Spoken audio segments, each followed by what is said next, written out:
So that conversation was interesting. So I've just killed a load of slides this morning by comparing and contrasting the East Midlands and the West Midlands. I'd say that obviously 100% of the policy drivers and probably 80% of the implementation is very similar, but we do have some differences, one of which that you've just pointed upon.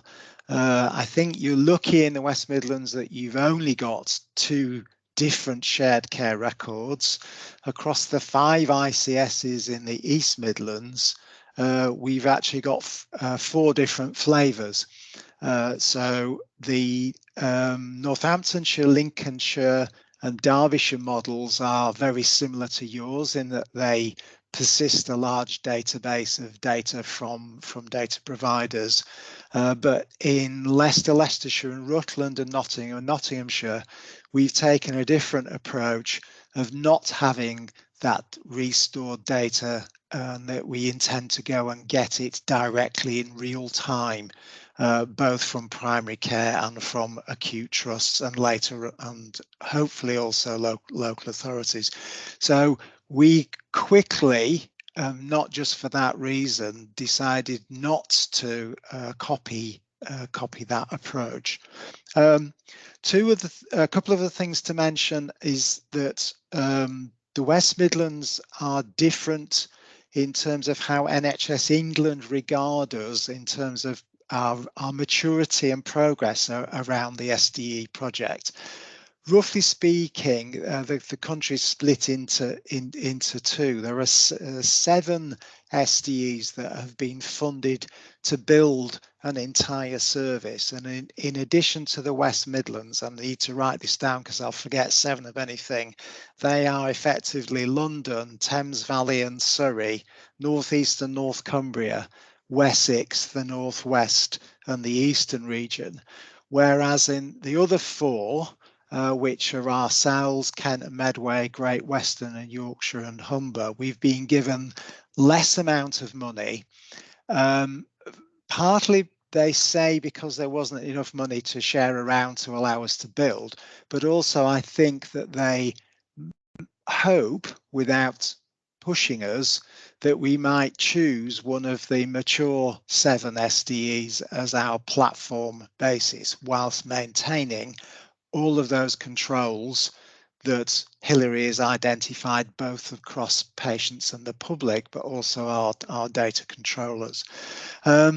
So as a result of that, we're taking a slower, so we're behind where the West Midlands are. We want to take an incremental approach. We want to reuse what's existing already outside. We have already, and Hilary used the term a trusted research environment inside the University of Nottingham.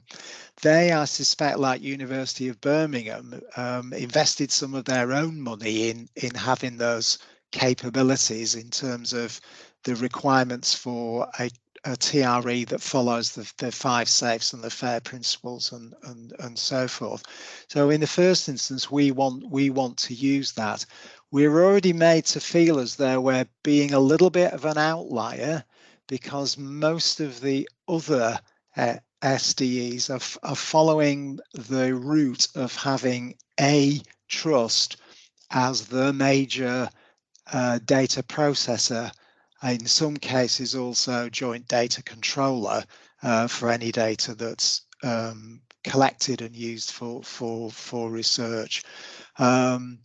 We also are mindful of the fact that if our money does not flow in next year as it was originally promised, that we need not to have committed too much money. So effectively we've built a team, rented, if you will, from people like me from other entities such as the University of Nottingham and Nottingham Uni Hospitals, and we also absolutely do need the HDR UK gateway to act as a discoverability and cohort finding platform for everyone else. So I've stupidly touched on the first of these already. That was not very good preparation, but I think in one of the difference, the second bullet point is that Hilary showed a very complex architecture.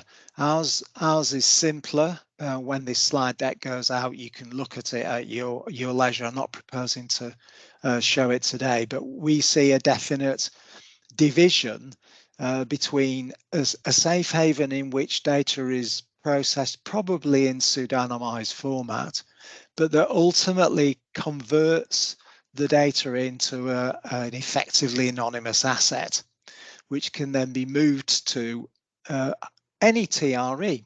And so in the first instance, we want to use the University of Nottingham, but we'd like to be able to move it in a form that it could go to any accredited TRE or SDE in due course.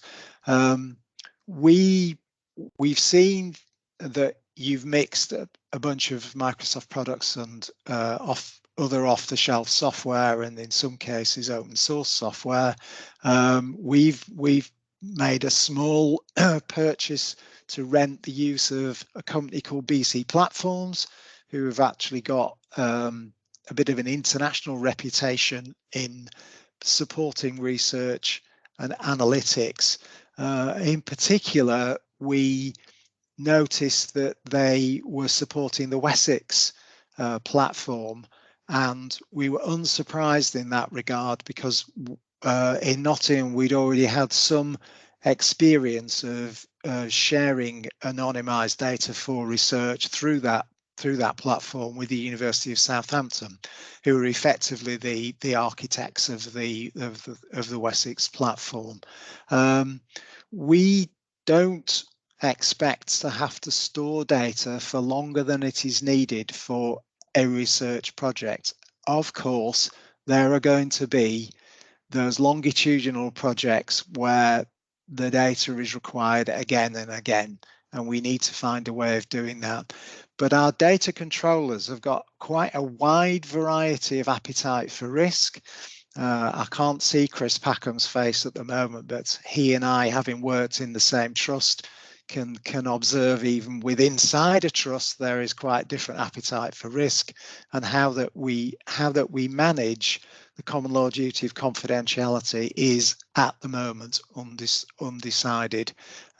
We see other parts of the country submitting section 251s to the CAG, and we think that's essential for some purposes, at least for the use of imaging and genomic data, but it's not necessarily essential for all other use cases that we might talk about.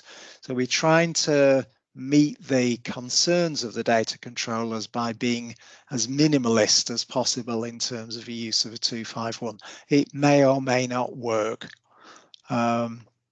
The other thing to mention, some of this is Hilary's mentioned already, is that it was actually only in December that all 11 SDEs physically got together for the first time, thankfully hosted by Hilary at the University of Birmingham's facility.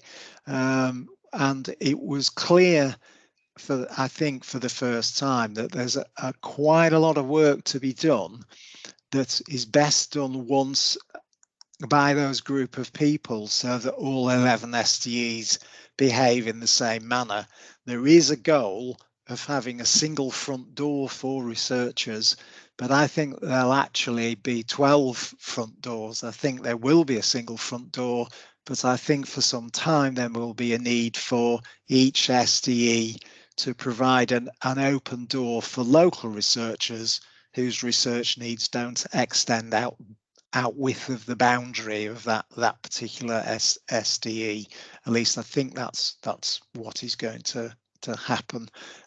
We're also made aware that the national data opt-out is regarded by many as a blunt instrument.